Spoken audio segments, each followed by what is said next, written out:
Deixa eu só ver o ponto aqui. Deixa eu ver se tá.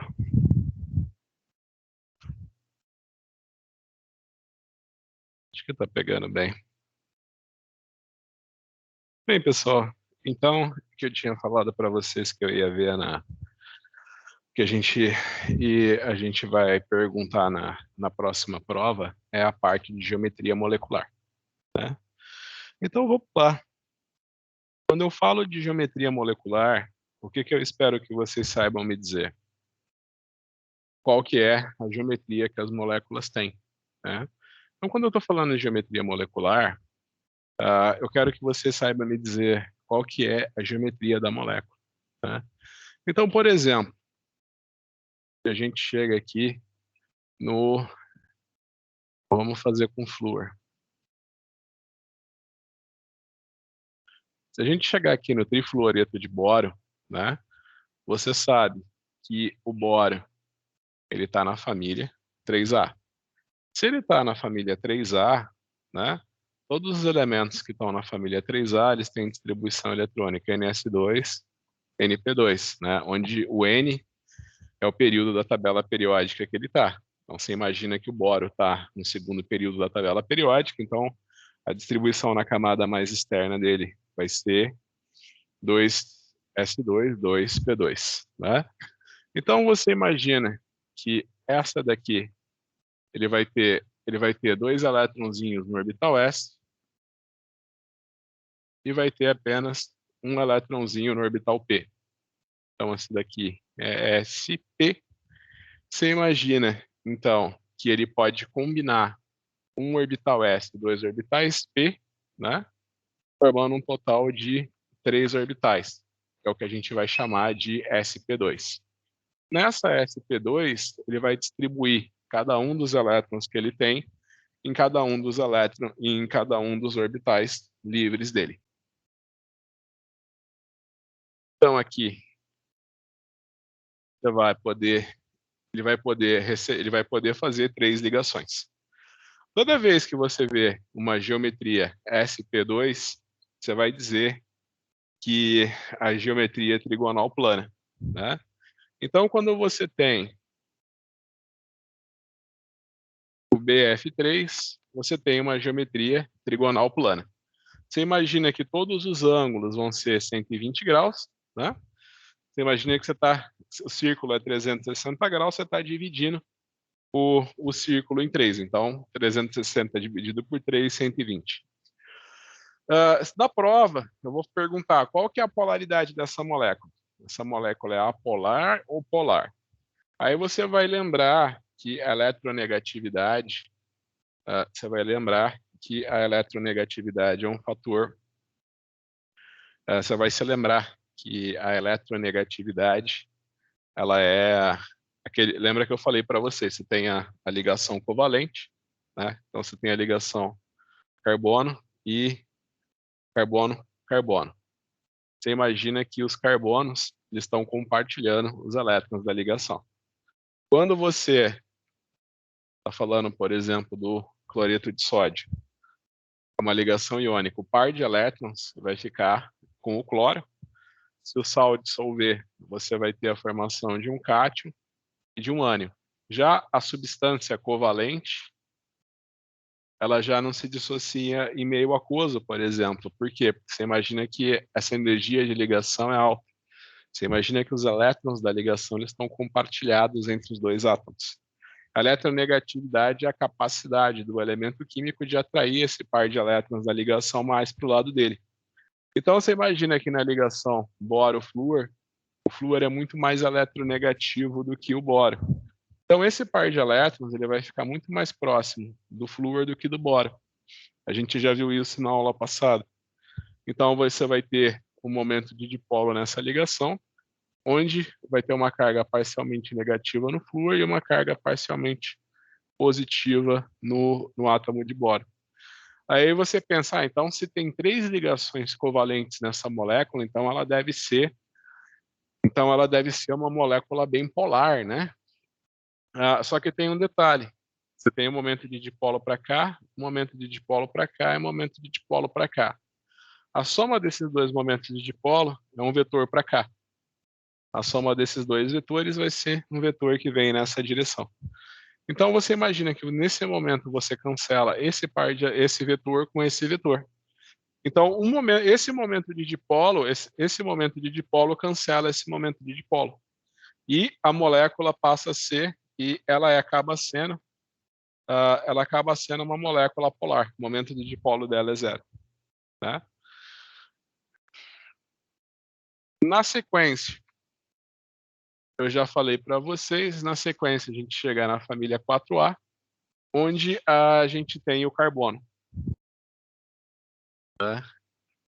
O carbono, ele vai ter distribuição, todos os elementos da família do carbono vai ter distribuição eletrônica NS2, NP2, tá? Acho que aqui eu pus um 2, né? Mas é um, né? Senão, se for...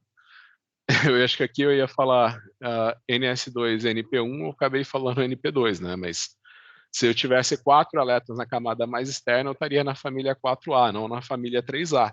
Né? Então, você imagina que quem está na família 3A tem 3 elétrons na camada mais externa, sendo 2 elétrons no orbital S e 1 elétron no orbital P.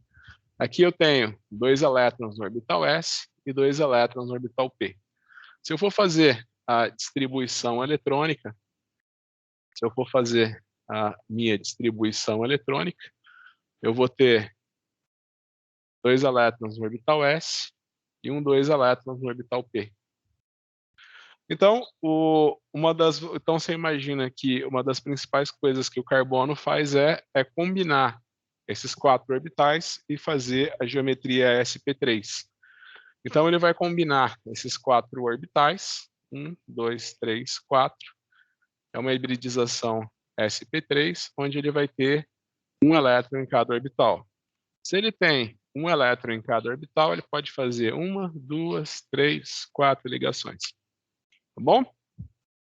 É que eu falei para vocês que o carbono, quando ele faz 4 ligações, né, então, por exemplo, tetacloreto de carbono, esses 2 carbonos estão no plano da lousa, esse carbono aqui, esse cloro aqui, desculpa, essas 2 ligações estão no plano da lousa, esse cloro está para fora do plano da lousa, e esse cloro aqui está para dentro do plano da lousa. Tá? Aqui é o mesmo exemplo do que eu falei para o fluoreto de bório, né? O fluoreto de bório. Você imagina que aqui você tem um tetraedro, né? Aqui você tem um tetraedro perfeito, onde o centro do teu tetraedro é o carbono e cada um dos vértices dele vai ser um cloro, né? E cada um dos vértices vai ser um cloro. Aí se eu perguntar se essa molécula é polar ou apolar, você imagina que a eletronegatividade do cloro é muito maior que a eletronegatividade do carbono. Aí você vai ter um momento de dipolo nessa direção. Então você tem 3 momentos de dipolo, né? Cada um numa direção. Você tem aqui 4 momentos de dipolo nessa molécula. Aí você fala, vai ser uma molécula polar. Se você for ver o vetor resultante desse dipolo, ele vai ser um vetor que aponta para cá. Se você for ver o momento de dipolo desse vetor aqui, ele vai ser um vetor que aponta para cá. Né? Então você vai ver que esses momentos de dipolo da base cancela com esse momento de dipolo do topo do tetraedro. Né? Então esses momentos de dipolo eles se anulam e o tetacloreto de carbono passa a ser uma molécula polar. Tá?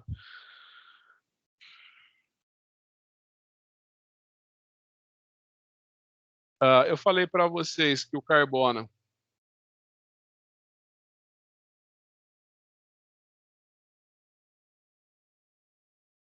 tem propriedades únicas de fazer duplas e triplas ligações. Né? Então, por exemplo, o carbono ele tem aqui sua distribuição eletrônica, né? Então, aqui ele tem os orbitais S e os orbitais P. Né? Você imagina que ele pode hibridizar só 2 orbitais, né, ao invés dos 3.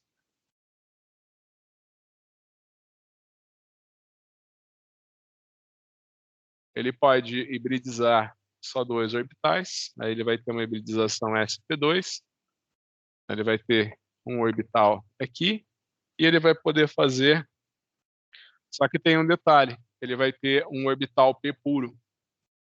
Aí a sobreposição desses orbitais p puros que dão origem à dupla ligação, né? Então, por exemplo, se você for olhar um alceno, né, que é quando o carbono faz dupla ligação, tá? Então aqui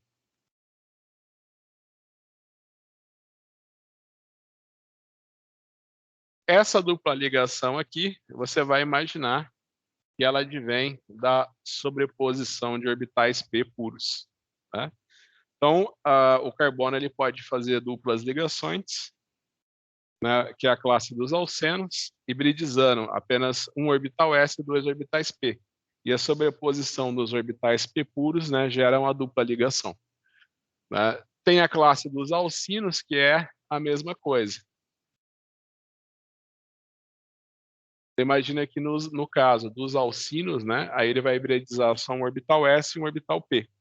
Aí você vai ter 3 ligações, né, que são uma ligação através da hibridização sp, você vai ter 2 ligações duplas que advêm da sobreposição de orbitais π, né? Então você imagina que aqui, por exemplo, a gente tem a classe dos alcinos. Você imagina que a hibridização do carbono num alcino, né, é sp.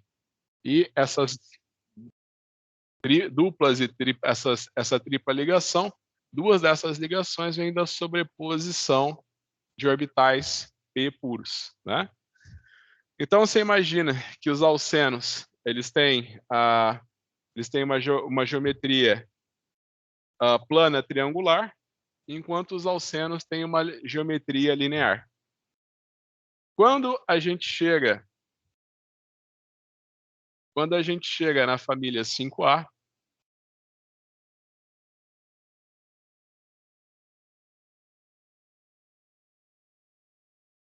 a gente vai ter o nitrogênio. Qual que vai ser a hibridização do nitrogênio?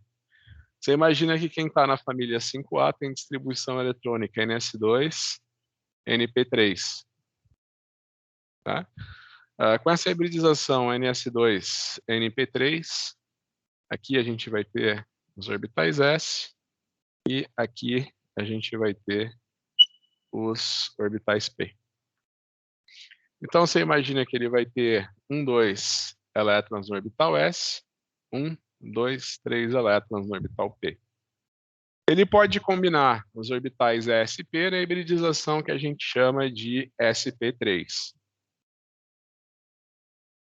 Né? Ele vai ter 5 elétrons, então a gente vai colocar 1, 2, 3, 4 e 5. Então você imagina que o nitrogênio ele pode fazer 3 ligações, ele vai ter uma hibridização que é sp3, só que ele vai ter um par de elétrons não ligantes. Então quando eu desenho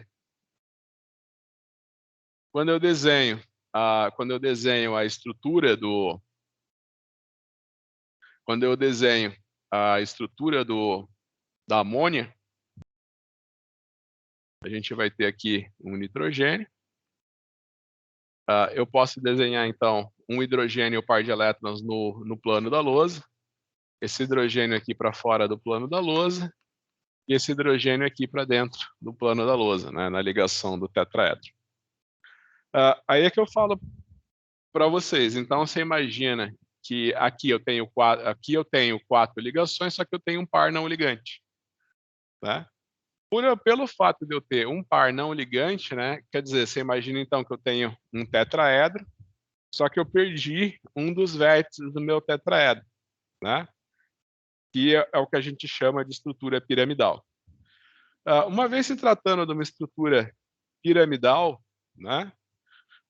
De uma estrutura piramidal, você imagina que vai acontecer o seguinte: o nitrogênio ele é mais eletronegativo que o hidrogênio, então ele vai ter momentos de dipolo, né, da direção do hidrogênio para o nitrogênio. Esses momentos de dipolo da base da pirâmide vão se somar com esse momento de dipolo da base do par de elétrons não ligantes. Dessa forma, você imagina que a amônia ela acaba tendo um momento de dipolo, né? Então, é engraçado que se você tem a amônia, ele tem um momento de dipolo, mas se você tem o metano ou o tetracloreto de carbono, por causa da simetria da forma tetraédrica, aqui você tem moléculas apolares, enquanto essa daqui é polar. Eu já falei para vocês na aula passada que eu sempre pergunto em prova, e inclusive isso daí, me perguntaram isso quando eu fiz um concurso para professor doutor na UFMG, né? Era um concurso para 4 docentes, a gente tinha, era um concurso, né, para 4 professores, e a gente teve a prova escrita, né, para eliminar alguns dos candidatos, né? A gente estava em 80 candidatos, né, e deixaram só 10 para a segunda fase, eu fiquei entre os 10, né? A pergunta que me falaram é, quem é mais, a pergunta que tinha na prova escrita, né, para um concurso de professor doutor, era a seguinte: você tinha aqui a amônia,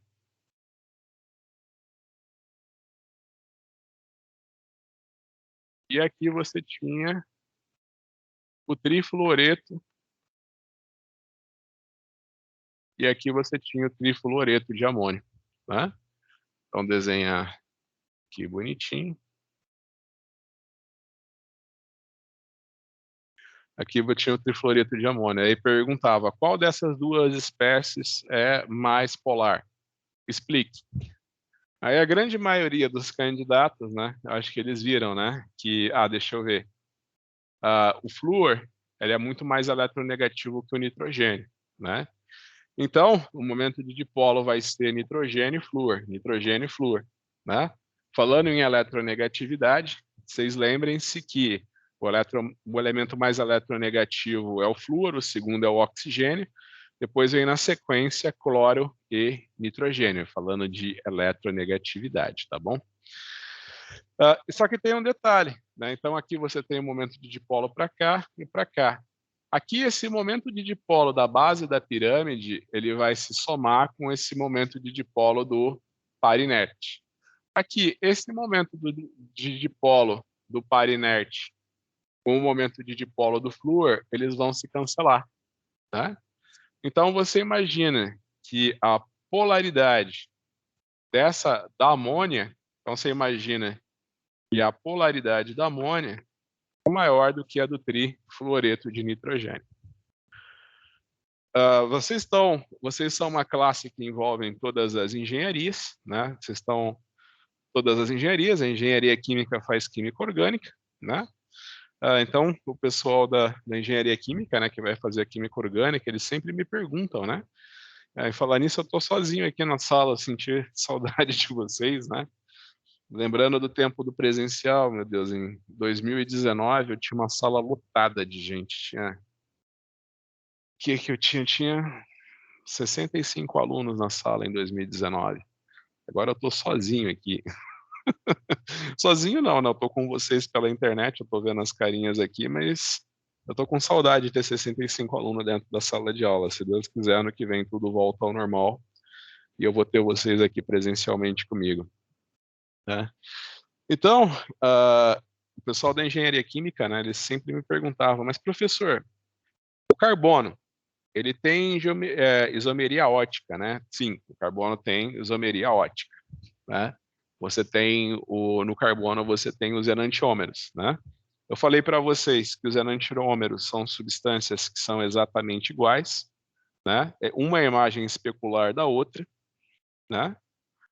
Eles têm propriedades químicas diferentes, mas propriedades físicas idênticas, ou seja, mesmo ponto de ebulição, mesmo momento de dipolo, mesma pressão de vapor, né? O que torna impossível você separar, você separar um do outro, né? É impossível você separar um enantiômero do outro, através de métodos físicos, porque eles têm propriedades físicas idênticas, né? Aí quando chega no nitrogênio, né, eles me perguntam, né, tá, mas no caso do nitrogênio, né, ele é um tetraedro também, assim como a substância de carbono, né? Você imagina que todas as substâncias que têm nitrogênio, elas têm uma geometria tetraédrica, né, assim como todas as substâncias que têm carbono, né?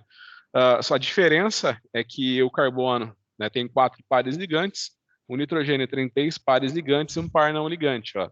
3 pares ligantes, um par não ligante, né? Por isso que com o carbono fazendo 4 ligações a gente tem geometria tetraédrica, aqui a gente tem geometria piramidal. Aqui a gente tem a geometria piramidal. Então você imagina o seguinte, a polaridade, né? Polaridade das moléculas, né? Ou geometria das moléculas, né? Você imagina que a conversão entre os ligantes numa molécula que tem nitrogênio, ela acaba sendo muito alta, né? Então você imagina que as substâncias que têm nitrogênio, elas não têm isomeria ótica. Substâncias orgânicas que têm 3 ligantes diferentes, elas não apresentam isomeria ótica, né? Agora, por incrível que pareça, o fósforo, porque que está logo abaixo do nitrogênio da tabela periódica, os compostos de fósforo eles apresentam isomeria ótica, né? Bem, então só continuando, eu já falei na aula passada para vocês de hibridização, estou só fazendo uma revisãozinha para a nossa prova, né? Então você imagina que no caso do nitrogênio ele não tem orbitais D de baixa energia, por quê? Porque ele está no segundo período da tabela periódica. Agora, por sua vez, o fósforo ele já tem orbitais D de baixa energia, né? Então você imagina que o fósforo, assim como o nitrogênio, né, ele vai ter distribuição eletrônica NS2, NP3, né? No caso, ele está no terceiro período, então vai ser 3 e 3. Só que ao contrário do nitrogênio, ele tem orbitais D de baixa energia perto dele. Você imagina que os orbitais D, eles estão muito distantes. Você imagina que os orbitais D, eles estão muito distantes em energia dos orbitais S e P do nitrogênio. No entanto, eles estão muito perto do nível de energia dos orbitais S e P do fósforo. Então você imagina que o fósforo ele pode fazer o seguinte: 2, 3, 4, 5.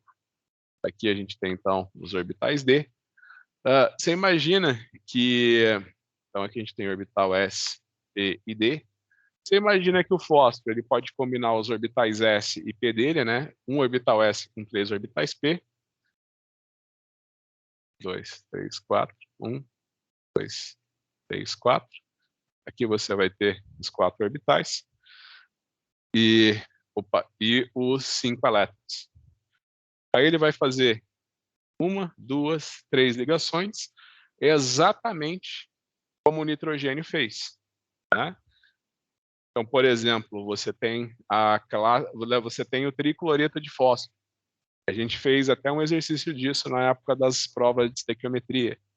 Então, você vai ter PSL3.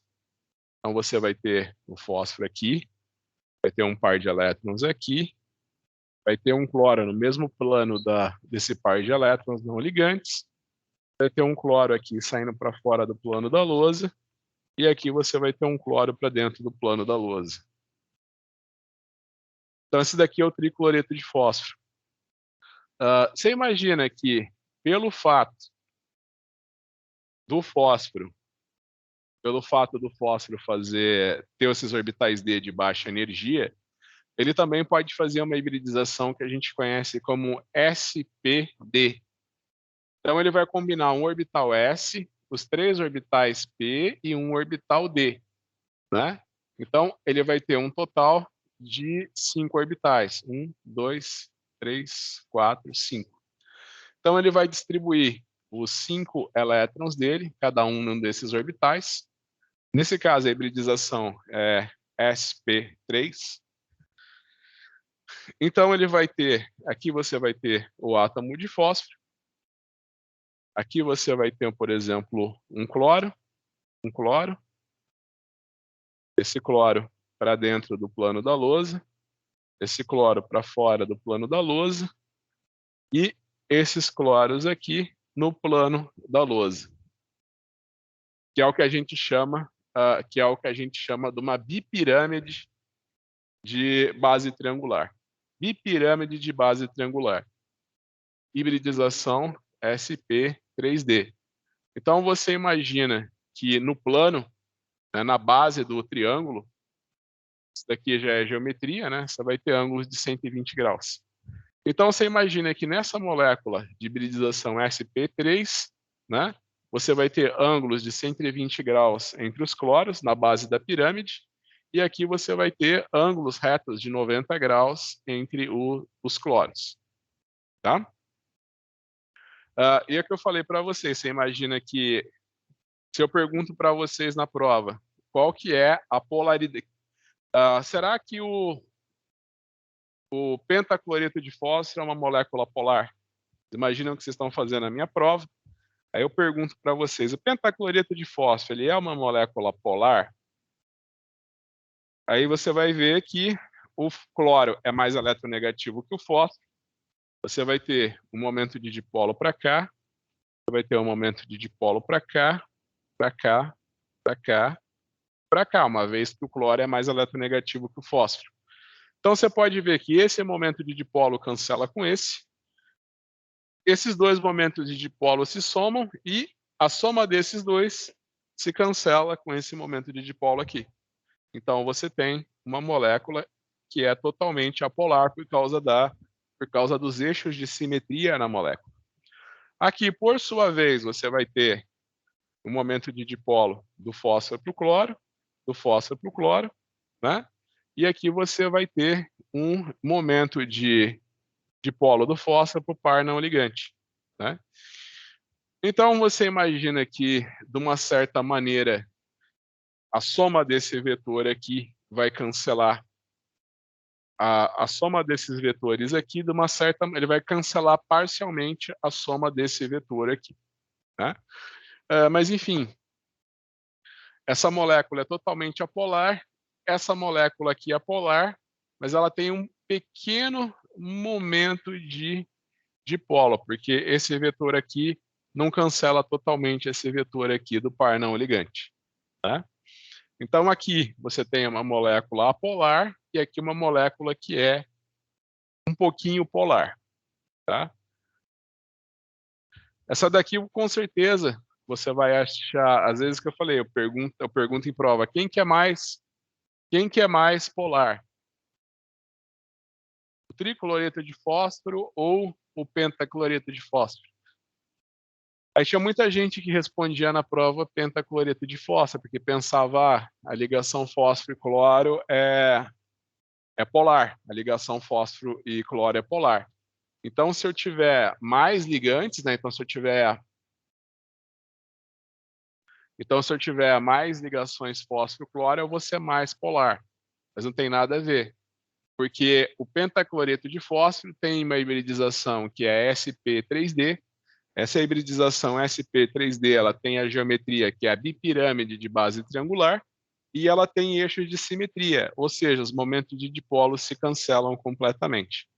Já o fósforo, na hibridização sp3, assim como a amônia, ele não tem um eixo de simetria, ele acaba sendo parcialmente polar, tá? Então, esse daqui é mais polar, o tricloreto de fósforo é mais polar que o pentacloreto de fósforo, tá? Então, já falando da prova que a gente vai fazer, já falando da prova que nós faremos, já falando da prova que nós faremos, a gente tem aqui o... Então, se eu perguntar para vocês quantas ligações um boro faz, você vai falar o quê? 3 ligações. Se eu perguntar para vocês quantas ligações um carbono faz, você vai falar que ele faz 4 ligações. Se eu perguntar quantas ligações o nitrogênio ou o fósforo fazem, quantas ligações o nitrogênio faz, você vai falar que o nitrogênio faz também 4 ligações. Só que ele tem 3 pares ligantes e um par não ligante. Tá? Você imagina que o boro ele tem 3 pares ligantes e o carbono tem 4 pares ligantes. Então você imagina que os elementos que têm orbitais d de baixa energia, como por exemplo fósforo, arsênio e antimônio, né? Você imagina que tem um defeito no segundo, terceiro, quarto, no quarto período da tabela periódica, tá? Você tem um defeito no quarto período da tabela periódica. Você imagina que é extremamente difícil para o arsênio ele desemparelhar esse par de elétrons que ele tem no orbital s e fazer uma hibridização sp3, tá? Se bem que é conhecido o pentafluoreto de arsênio. Você imagina que o flúor ele tem uma energia muito alta para fazer ligação. Então, a única substância conhecida com arsênio que faz 5 ligações, né, é o pentafluoreto de arsênio. Mas você imagina que todos os elementos que estão no segundo, terceiro, quarto período da tabela periódica, eles têm muita dificuldade para desemparelhar o par de elétrons que está no orbital s. Né?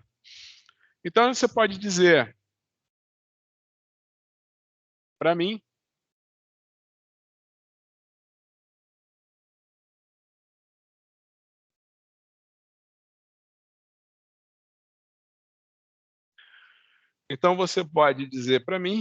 que no caso do fósforo e do antimônio, você pode dizer para mim que eles fazem 4 ligações, 3 pares ligantes, um par não ligante, e também eles podem fazer 5 ligações, né? Tendo 5 pares ligantes. Tá? Então, se eu perguntar na prova, fósforo e antimônio pode fazer quantas ligações? 3 e 5. E o nitrogênio? Só 3. Mas o nitrogênio não pode fazer 5, professor? Não, não pode, porque ele não tem orbitais d de baixa energia para ele poder fazer a ligação. E também tem um defeito na tabela periódica, né? Acho que o termo correto não é nem eu falar um defeito, né? É uma coisa assim que eu não consigo explicar para vocês com a teoria, nossa teoria básica de química geral, né? Mas é muito difícil você desemparelhar os orbitais s a partir do segundo, terceiro, quarto período da tabela periódica. Né? Então, você imagina que os compostos que estão no quarto período da tabela periódica, né, geralmente eles vão ter a mesma estequiometria dos elementos que estão no segundo período. Né? Eles têm muita dificuldade de desemparelhar esse par de elétrons. Né? Então, se lembrem também que quando você tem um eixo de simetria, apesar de você ter ligações polares, você vai ter uma molécula polar. Né? Então, por exemplo, você imagina que o tetacloreto de carbono, você tem 4 ligações covalentes polares, mas é uma molécula que tem eixos de simetria, e os momentos de dipolo acabam se cancelando. Né? Então, você imagina que o tetacloreto de carbono, o trifluoreto de bório, apesar de terem ligações covalentes polares, elas têm um momento de dipolo zero por causa do eixo de simetria. Né? Então, por exemplo, você tem a amônia, ela não tem um eixo de simetria. Então, a amônia, né, ela vai ter, desculpa, né? Aqui é 0, né? E aqui é diferente de 0. Então você imagina que a amônia, por exemplo, né? Ela é polar, né? Enquanto que o tetracloreto de carbono e trifluoreto de boro são apolares, né? Desse caso específico do trifluoreto de amônio, né? Por causa daquela explicação que eu dei para vocês de que os momentos de dipolo da ligação nitrogênio-flúor acabam cancelando o momento de dipolo do par inerte, né? Na verdade, essa molécula aqui tem um momento de dipolo diferente de 0, mas você pode imaginar que esse momento de dipolo aqui é bem pequenininho, né? O momento de dipolo ela também tem um momento de dipolo, mas você pode imaginar que o momento de dipolo do trifluoreto de nitrogênio é muito menor do que o momento de dipolo da amônia, tá?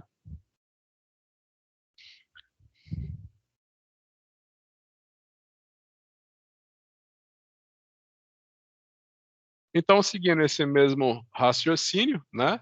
Então, você imagina que aqui você tem o fósforo e o antimônio. Fósforo e antimônio, então, eles podem fazer 4 ligações com 3 pares ligantes e um par não ligante, ou podem fazer 5 ligações com 5 pares ligantes. Então, você imagina que o tricloreto de fósforo ele tem um momento de dipolo muito maior do que o pentacloreto de fósforo. A mesma coisa vale para o antimônio, né? Porque você imagina que o tricloreto de fósforo ele tem aquela geometria piramidal, enquanto o pentacloreto de fósforo tem aquela geometria da bipirâmide de base triangular, com planos de simetria. E os momentos de dipolo se cancelam completamente, né? Então lembre que, apesar de você ter 5 ligações covalentes no pentacloreto de fósforo, o momento de dipolo dessa molécula é 0. Ela é uma molécula polar. Quando a gente chega, quando a gente chega na, quando a gente chega na família 6A,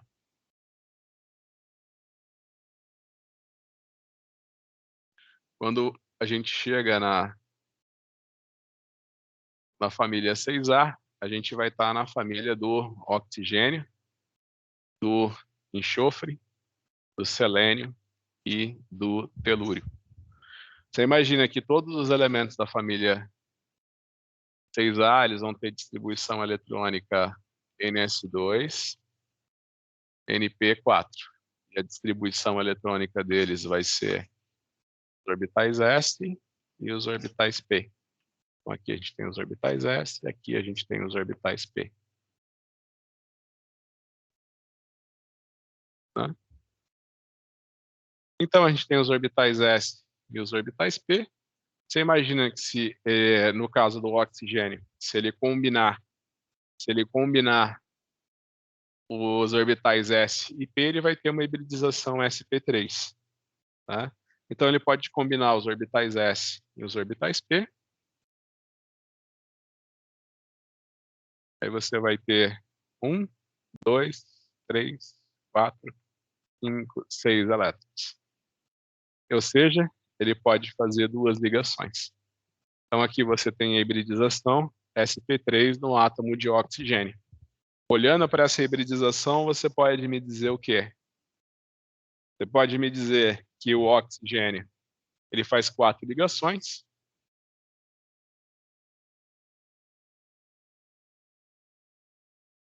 Não só o oxigênio, você imagina que todos os elementos da família 6A, eles podem fazer essas 4 ligações. A gente pode pegar aqui oxigênio, enxofre, selênio e telúrio.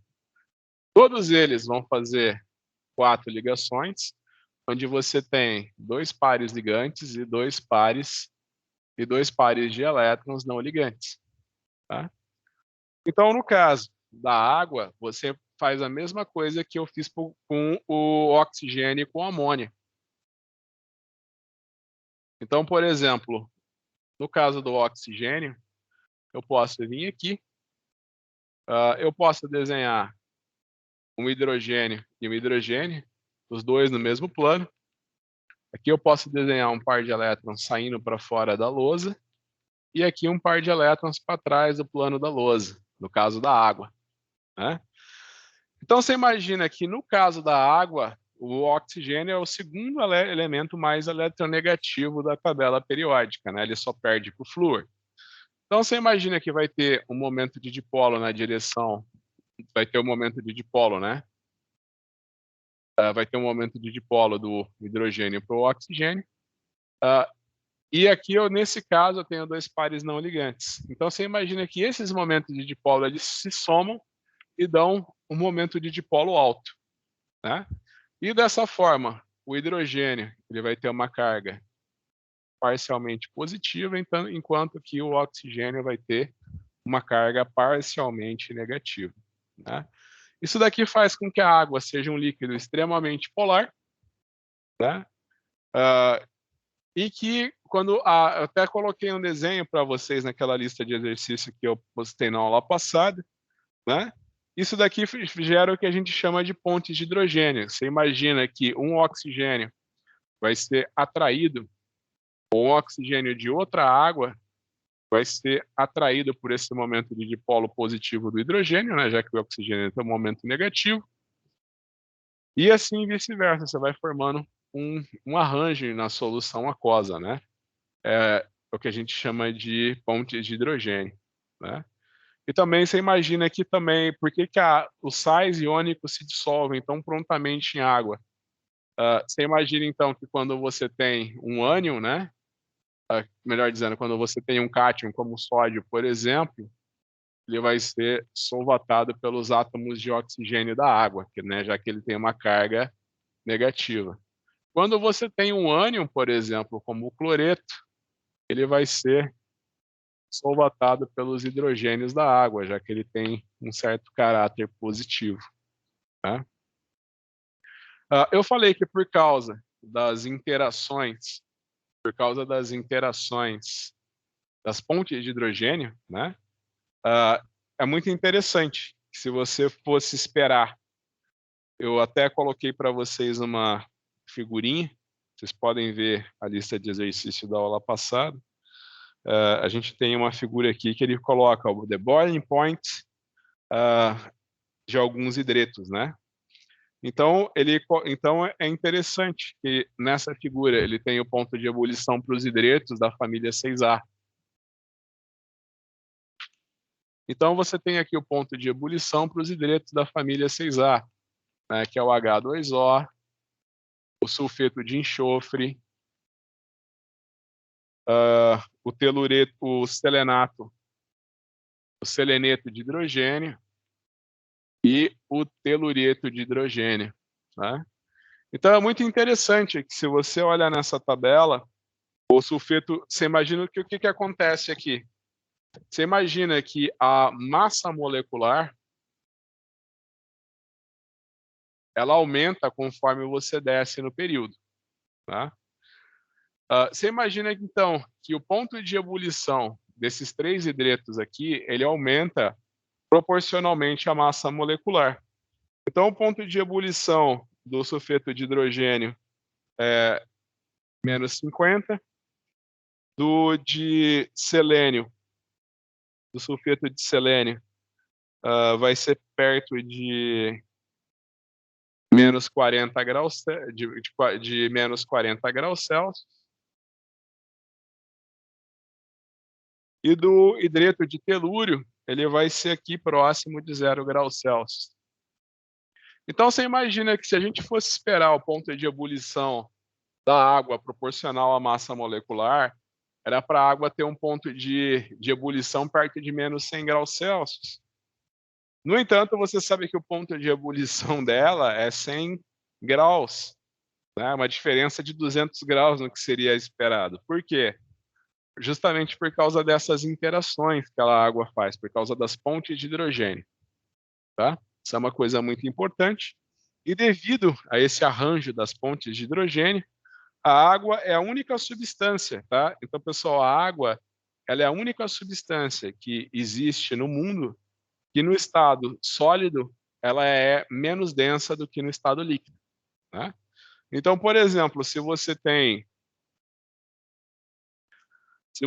aqui, por exemplo, parafina líquida, ou uma bola de parafina sólida, né, líquido sólido, você imagina que todo elemento químico, todo material, né, toda substância que existe que é conhecida no estado sólido, o estado sólido é sempre mais denso do que o estado líquido. O gelo é o contrário, né? Você imagina que o gelo é menos denso que a água, né? Então você imagina que justamente por isso, né, imagina, né, a gente tem um lago, né? Você imagina que quando a superfície do lago congela, o gelo permanece na superfície ao invés de ir para o fundo, né? Se isso não acontecesse, o lago todo ia congelar. E também uma das propriedades que é muito interessante do gelo é que ele é um isolante térmico excelente, né? Então você imagina que à medida que quanto mais frio fica, né, e a superfície do lago vai se congelando, né? Você imagina que mais espessa vai se tornando a camada de gelo no lago. E quanto mais espessa é essa camada de gelo no lago, maior é o isolamento térmico entre a água e a superfície gelada, né? O que não deixa com que as águas se congelem totalmente em regiões muito frias, tá? Então, muito bem, essa questão do número de ligações que os elementos químicos podem fazer, ela é muito importante, né? Uma vez eu estava no mestrado, a gente estava tentando descobrir a estrutura química de alguns fármacos que a gente estava analisando, né? Aí uma colega estava propondo uma estrutura, ela propôs uma estrutura em que o enxofre faria 3 ligações, né? Aí eu falei, não, peraí, o enxofre faz 3 ligações, né? Então você tem que saber, né? Sair desse curso, você tem que saber quantas ligações cada elemento químico faz. Eu até estava vendo um artigo da década de 90, que o pessoal nos Estados Unidos eles fizeram um teste com alguns dos melhores alunos que eles tinham, né? Então, quando eles faziam questões de estequiometria, né, por exemplo, você tem uma massa de selênio, você tem uma massa de selênio que vai reagir você tem uma massa de selênio que vai reagir com iodo. Qual que é o produto dessa reação, né? Qual que é o rendimento teórico dessa reação? Então, se você desse para esses alunos a estequiometria da reação, todos eles acertavam. Mas se não fosse dada a estequiometria da reação, praticamente todos erravam, né? Que aí eles falaram, o pessoal, ele sabe calcular, né? Ele teve um tratamento matemático, né? Ele sabe tratar matematicamente os dados, mas os princípios químicos envolvidos ele não sabe, né? Então, nesse caso aqui, eu quero que você sempre possa me dizer, né, quantas ligações que enxofre, selênio e telúrio podem fazer, né?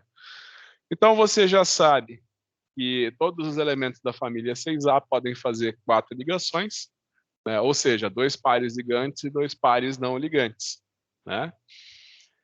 E vão ter essa geometria angular, a geometria da água e dos sulfetos, né, e dos hidretos, né, da família 6A, é sempre essa geometria aí, uma geometria angular.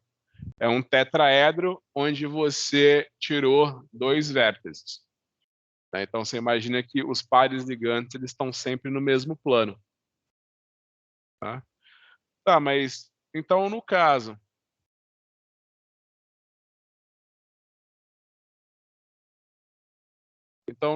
do enxofre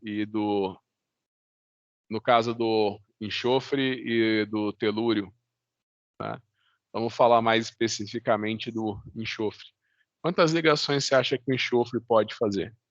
Você já sabe que ele pode fazer 2, assim como o oxigênio. Mas então, o enxofre, ele tem orbitais d de baixa energia. Então, por ele ter orbitais d de baixa energia, né, por ele ter orbitais d de baixa energia, ele pode fazer hibridizações do tipo sp3d e sp3d2, né? Então, se a gente for desenhar aqui, a gente tem aqui diagrama de caixinha dos orbitais sp do enxofre, tá? Então, você imagina que o enxofre pode combinar esse orbital S com esse orbital P e mais um orbital D e fazer uma hibridização sp3d. Então, vamos para 1, 2, 3, 4, 5. Então, você imagina que o enxofre pode fazer uma hibridização sp3d. Aí você vai colocar um par de elétron aqui, um elétron aqui, um elétron aqui, dos 6 que ele tem, e vai ficar um par de elétrons emparelhado aqui. Então, ele pode fazer 1, 2, 3, 4 ligações. O enxofre pode fazer 1, 2, 3, 4 ligações, né? 4 pares ligantes e um par não ligante. Então, você imagina que, nesse caso aqui, o enxofre ele pode fazer 5 ligações, onde ele vai ter 4 pares ligantes e um par não ligante. Qual que é a geometria?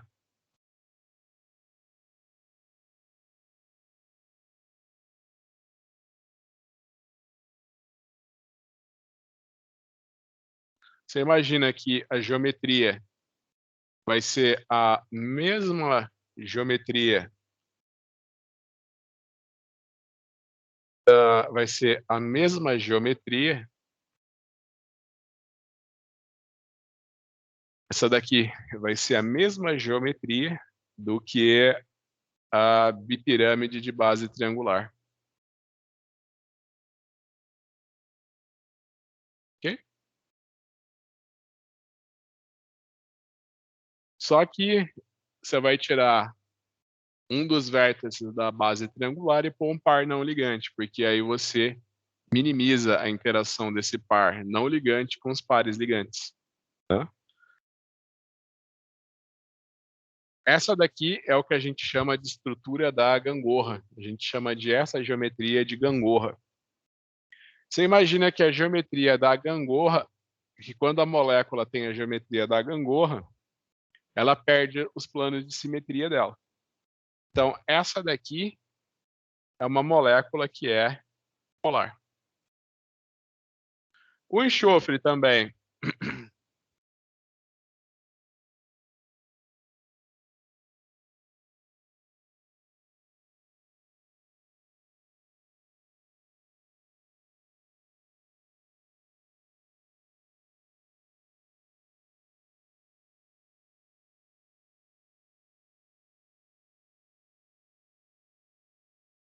Então, você imagina que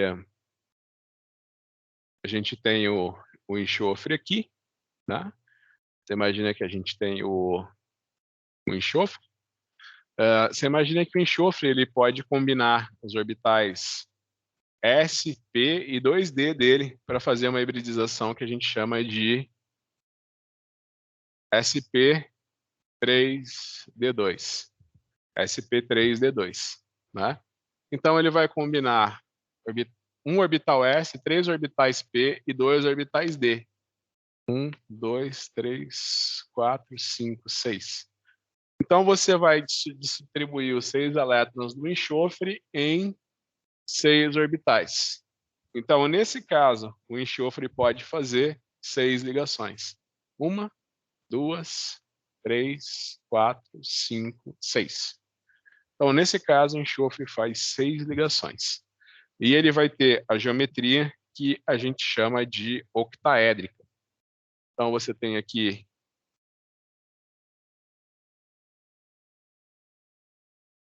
Então, você imagina que aqui é a base quadrada, né, aqui é a base quadrada do octaedro, e aqui são as pontas do octaedro. Tá? Você imagina que entre esses cloros aqui, você vai ter ângulos de 90 graus. Então, é muito interessante que o enxofre, você pode ter o dicloreto de enxofre, você pode ter o tetacloreto de enxofre e você pode ter o hexacloreto de enxofre. Existem 3 espécies de... Então, você imagina que o enxofre pode fazer aqui ele faz 4 ligações, aqui ele faz 5 e aqui ele faz 6 ligações. Aqui é o número de pares ligantes, aqui é o número de pares ligantes, né? Você imagina que o par ligante, né, por exemplo, eu tenho aqui a água, né?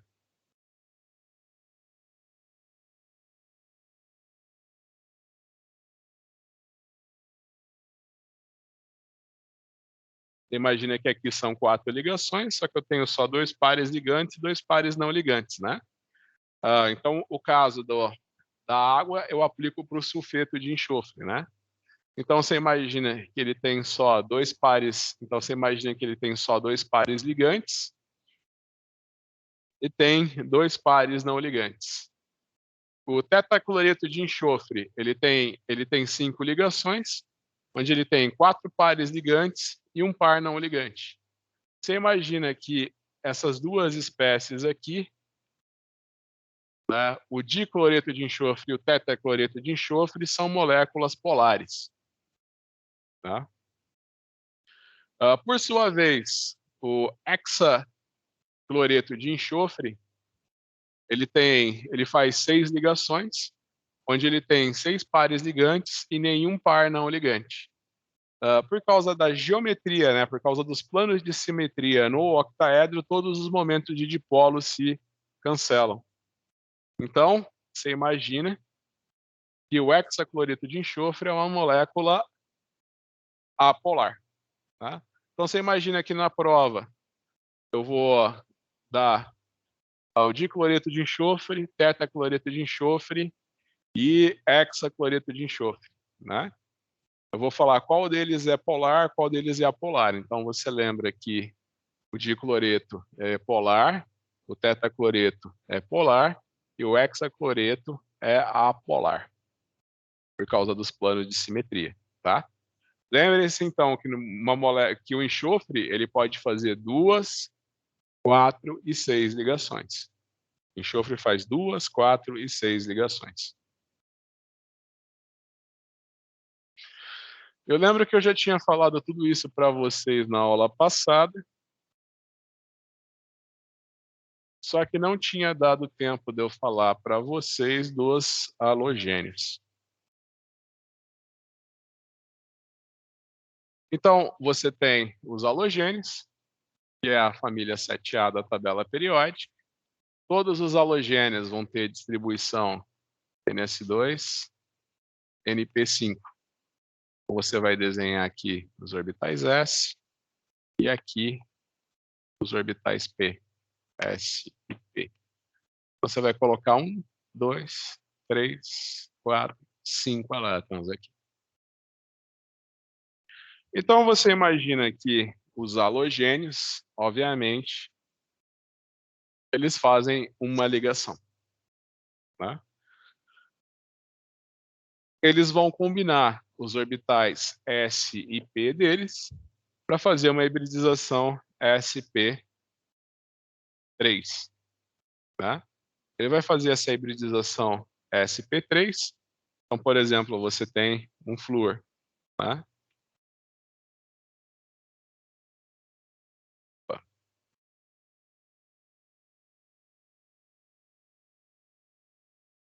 Você tem um flúor aqui.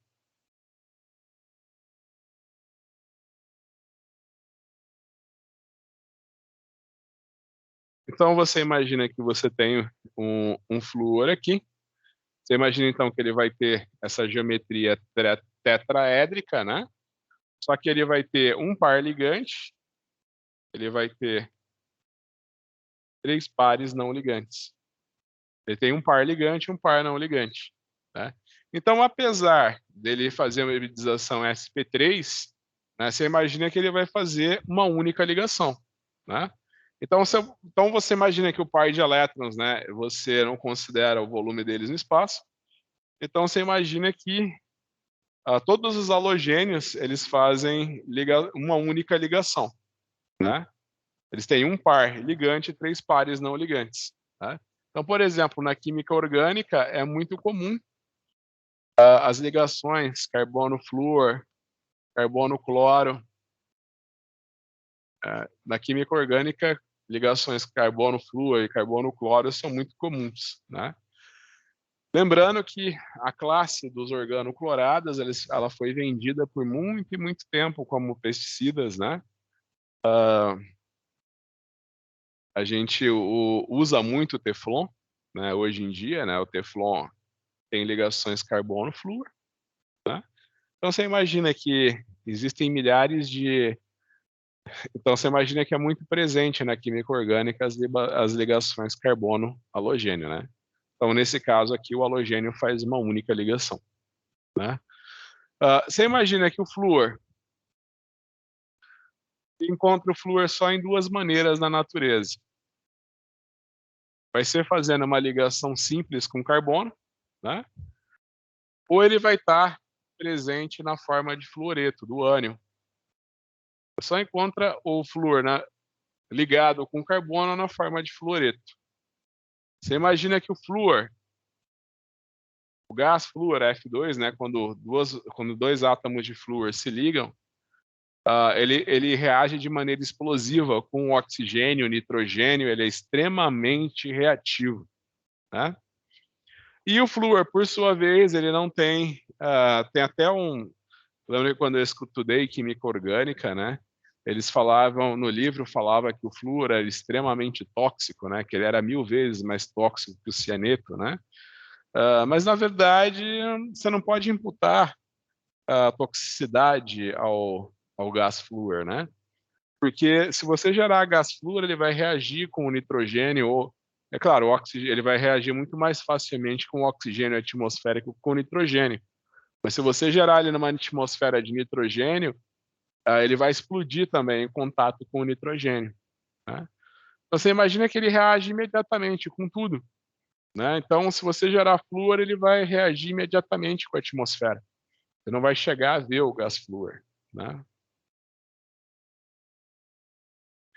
Então, você imagina que os halogênios podem fazer algumas hibridizações, né?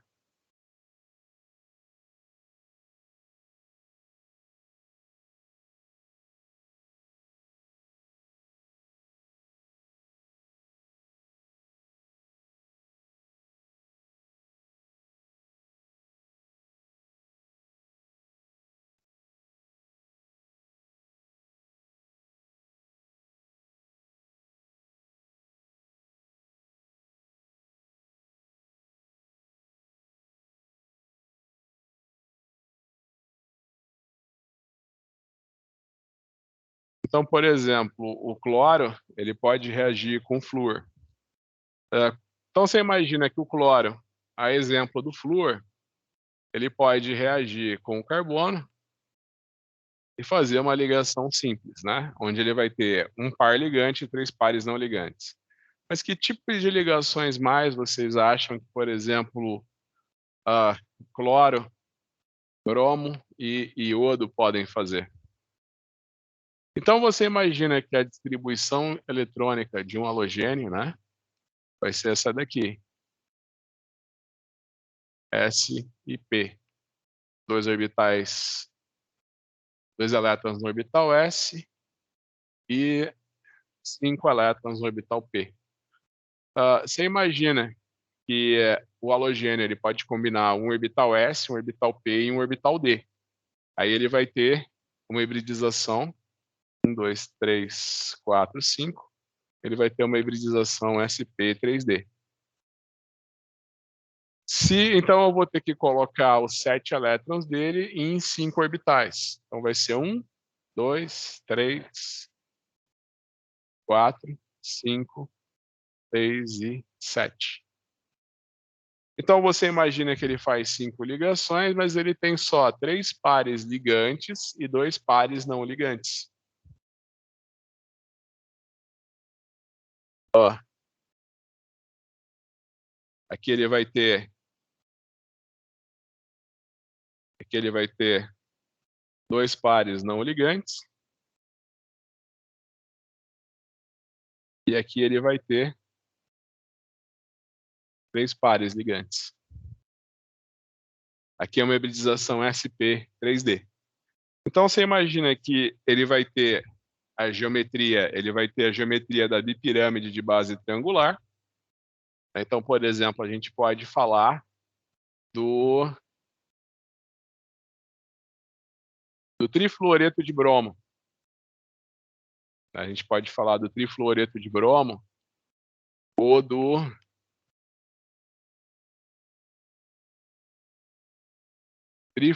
ou a gente pode falar do trifluoreto de iodo.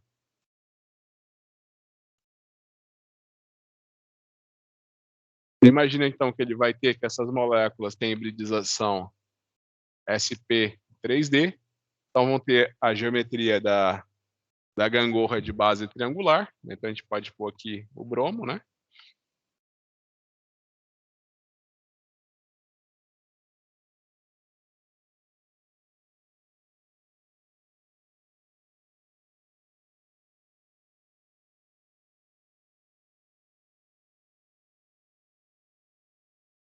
Então, essa daqui que é a geometria da bipirâmide de base triangular. Aqui são as ligações da base da pirâmide, né? E aqui são as ligações nos vértices da pirâmide, né? Aí você vai perguntar, tá, aonde que os pares não ligantes vão ter que ficar para minimizar a repulsão com os pares ligantes? Aonde que eles têm que ficar?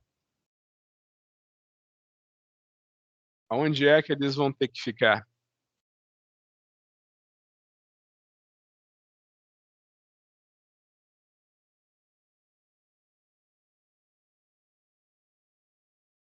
Então você imagina que se eles ficarem aqui, a repulsão com os pares ligantes vai ser menor.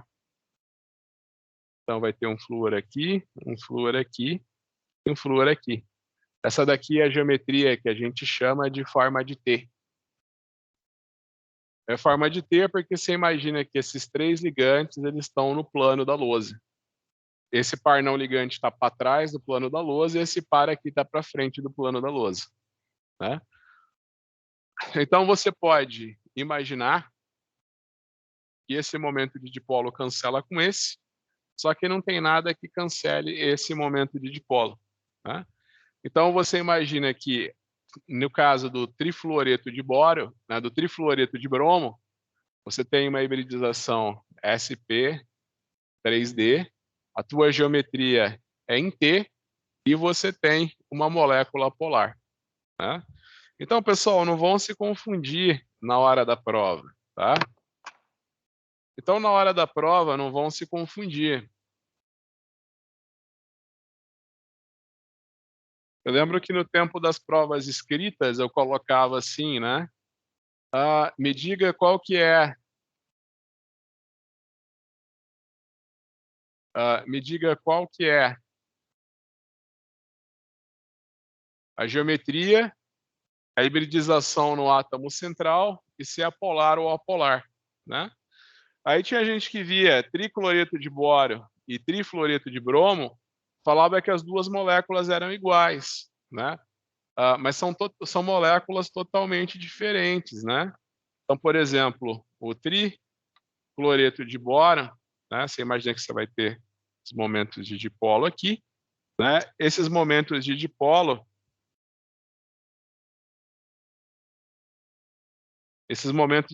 se cancelam.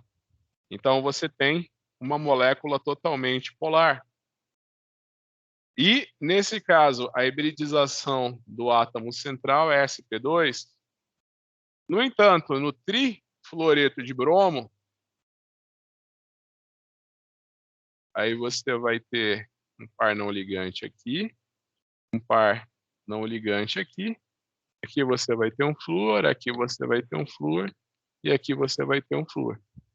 Aqui a tua hibridização é sp3d, a hibridização do teu átomo central. A tua geometria é forma de T, enquanto a geometria aqui é plana triangular. E você tem aqui uma molécula polar. Polar a polar. Hibridização do átomo central, sp3d. Hibridização do átomo central, sp2.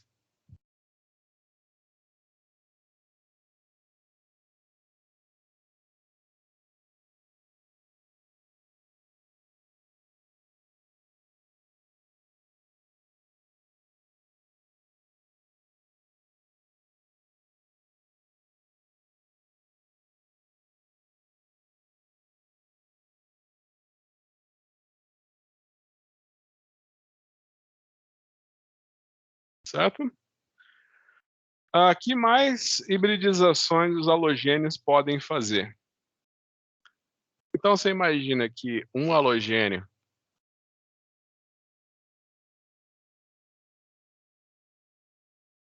ele vai ter essa distribuição eletrônica aqui.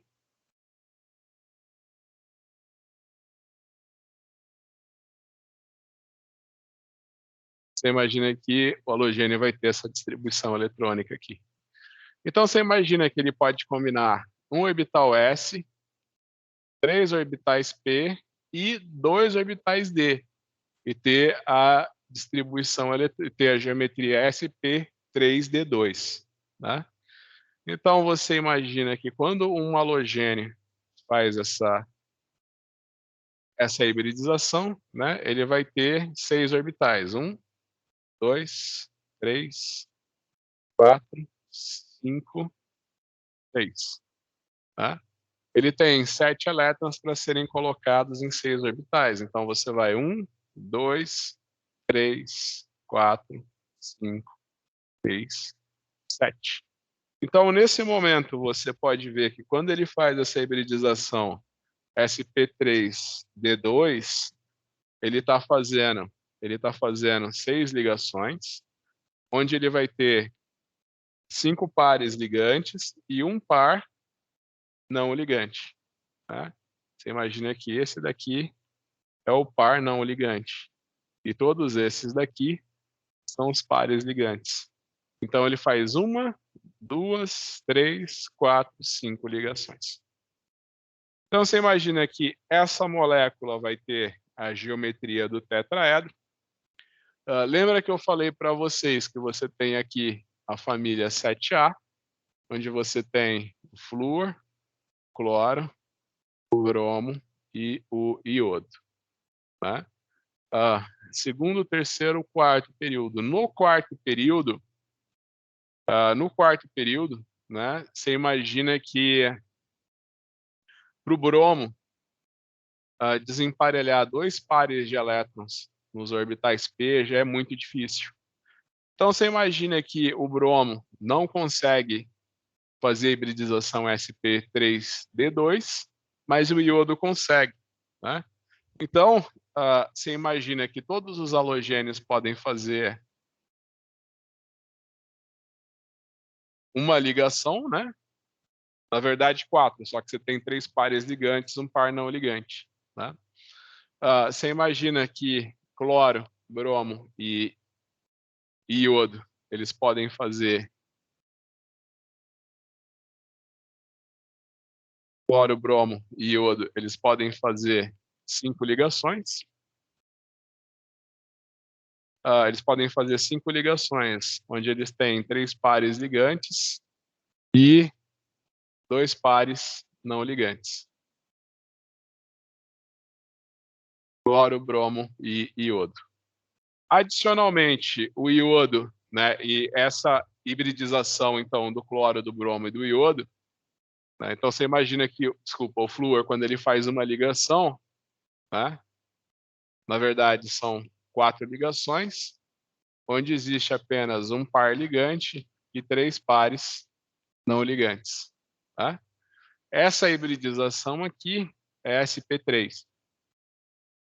Ah, os demais halogênios, eles também podem fazer a hibridização sp3d, onde vão ter a geometria forma de T, e adicionalmente o iodo.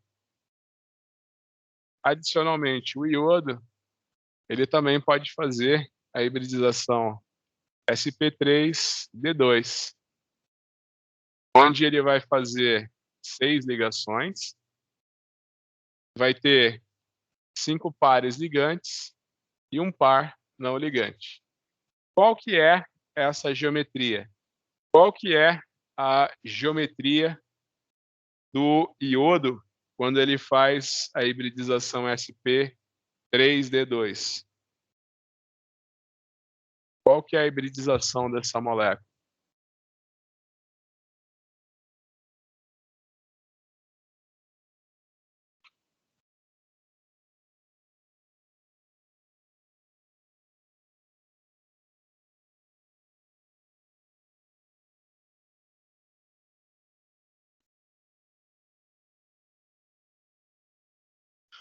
Então você imagina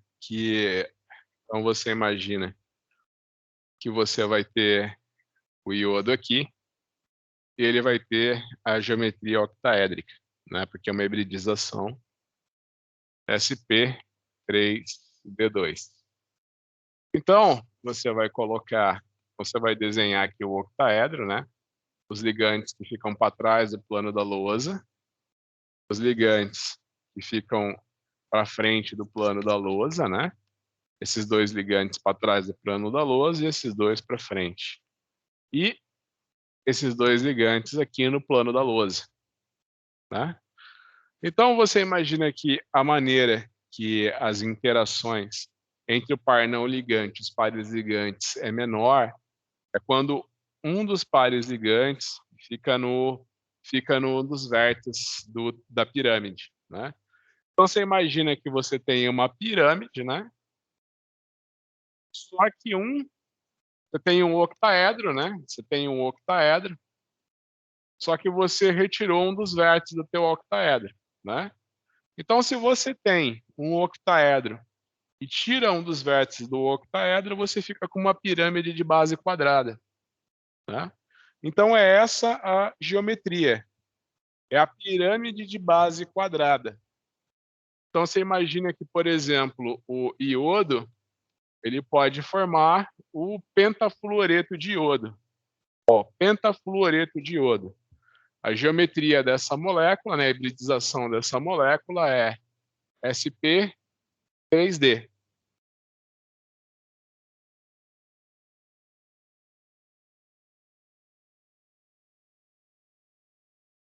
sp3d.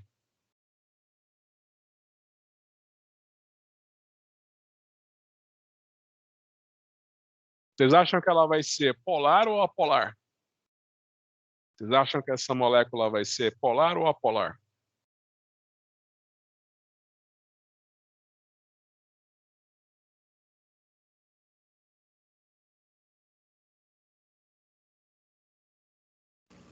Polar?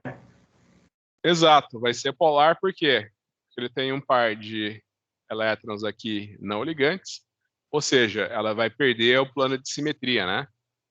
O octaedro tem plano de simetria, né? Só que eu tirei um dos vértices do octaedro, ele perdeu a simetria dele. Então essa daqui vai ser uma molécula, daqui vai ser uma molécula polar, certo? Então aqui a gente tem hibridização sp3d.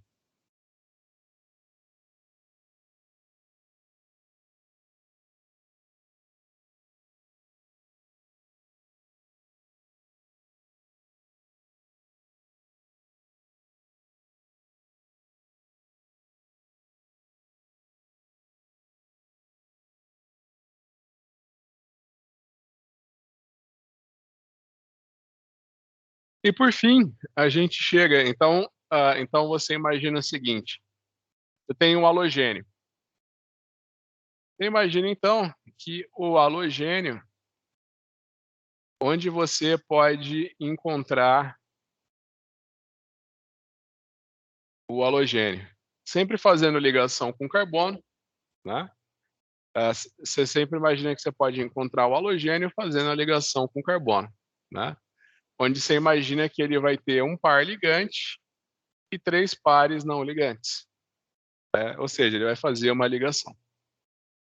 Você também pode encontrar o halogênio fazendo 3 e 5 ligações, né? Então, por exemplo, você pode ter o trifluoreto de iodo e você pode ter o pentafluoreto de iodo. Ambas essas moléculas aqui, né, elas não têm plano de simetria e têm pares não ligantes, né?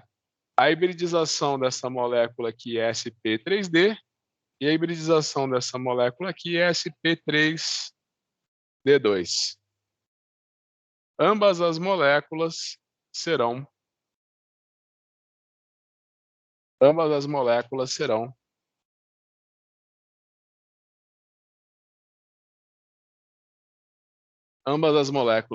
polares. E por fim, deixa eu ver que horas são. 21h38. Ainda dá tempo. E por fim, então, você imagina que a gente chega na família 8A da tabela periódica, onde a gente tem distribuição eletrônica, né? Exceto para o hélio, né? NS2, NP6, onde os octetos se completam, né? Você tem 8 elétrons na camada mais externa. Então, eu falei para vocês que o flúor ele é tão reativo, mas tão reativo, que um dia falaram assim, vamos tentar gerar o flúor numa atmosfera inerte, que tem um gás nobre, como o xenônio. Né? Já que os gases nobres não reagem, a gente vai gerar o flúor na presença de um gás nobre, que é o xenônio. Aí ele não vai reagir. O problema é que o flúor é tão reativo, mas tão reativo, que ele começou a formar, que ele reagiu com o xenônio. Tá? E ele reage à temperatura ambiente mesmo com o xenônio. Você tem ideia de como que o flúor é reativo. Né? Então, existem só 2 substâncias. Então, os halogênios, eles formam compostos também. Né? Antes se achavam que os gases nobres não reagiam. Eles reagem sim, mas reagem com quem? Com flúor. Eles reagem com quem? Com flúor. Existem 2 moléculas conhecidas de gás nobre com flúor, que é o difluoreto de xenônio e o tetrafluoreto de xenônio.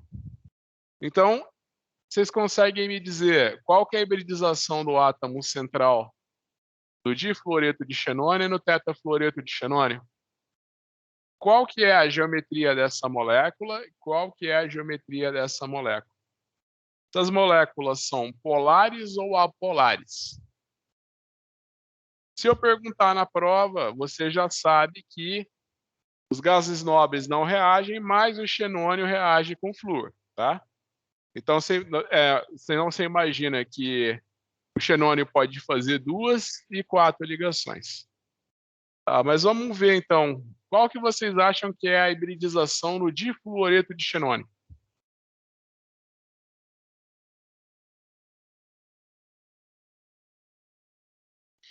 Primeira coisa que a gente faz é desenhar o diagrama de caixinha, né?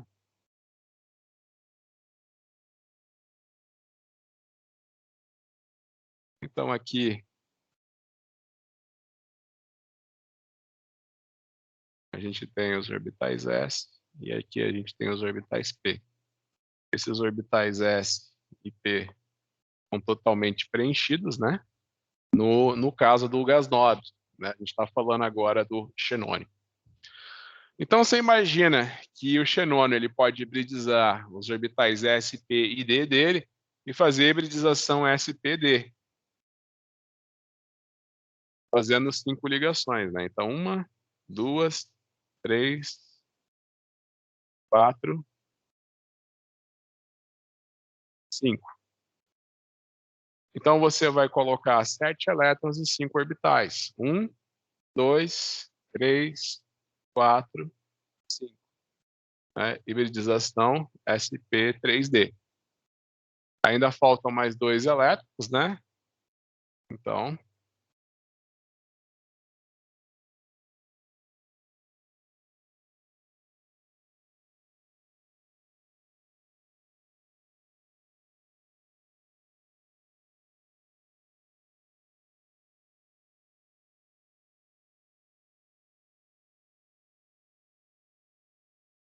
você vai fazer, desculpa, são 8 elétrons, né? Você tem 2 elétrons no orbital S e 6 no orbital P, né? Então você colocou, eu estava falando dos halogênios, né? O halogênio que tem 7 elétrons na camada mais externa, tá? Então você distribuiu os 8 elétrons do xenônio, né? O xenônio é um gás nobre, ele tem 8 elétrons na camada mais externa. Você distribuiu os 8 elétrons do xenônio nesses 5 orbitais, né? Já que o xenônio faz uma hibridização sp3d, né? Então você, nesse momento, você vê que o difluoreto de xenônio, ele vai ter 3 pares não ligantes e apenas 2 pares ligantes. Então você já sabe que, nesse caso, a geometria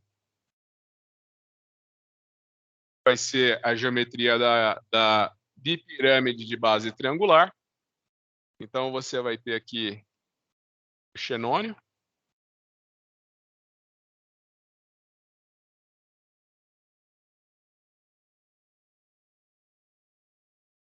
então aqui é a estrutura da bipirâmide de base triangular.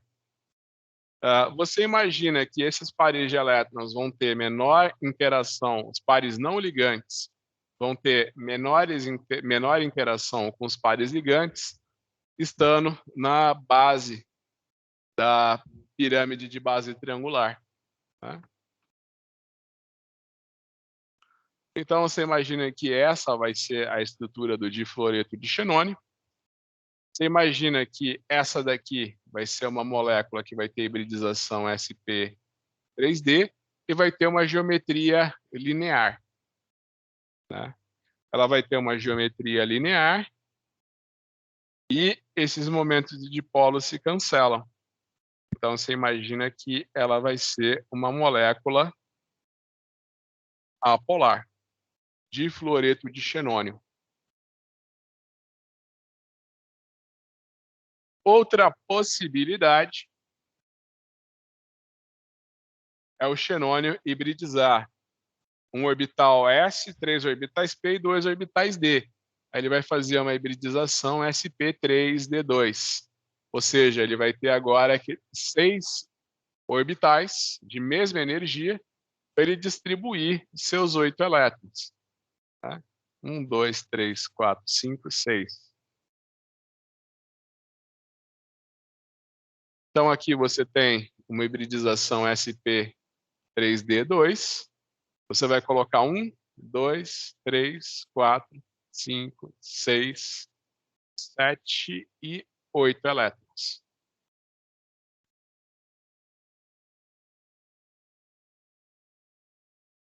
Então, você vê que você faz 6 ligações, onde você tem 2 pares não ligantes e 4 pares ligantes. Você vai ter a geometria do octaedro.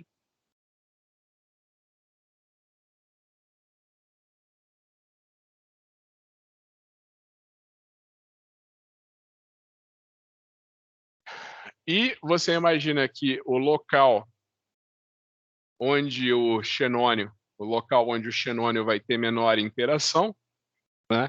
Onde os pares de elétrons vão ter menor interação, vai ser no topo do octaedro.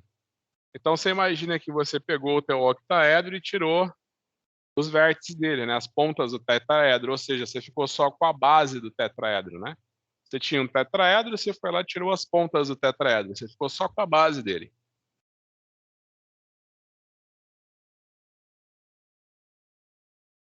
Então você tem uma geometria plana quadrada.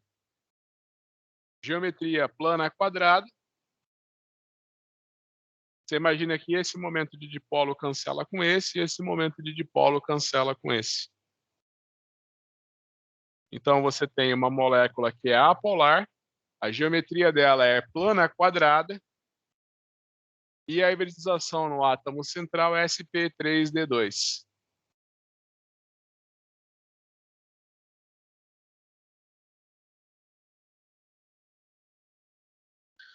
Então, agora é 11h47.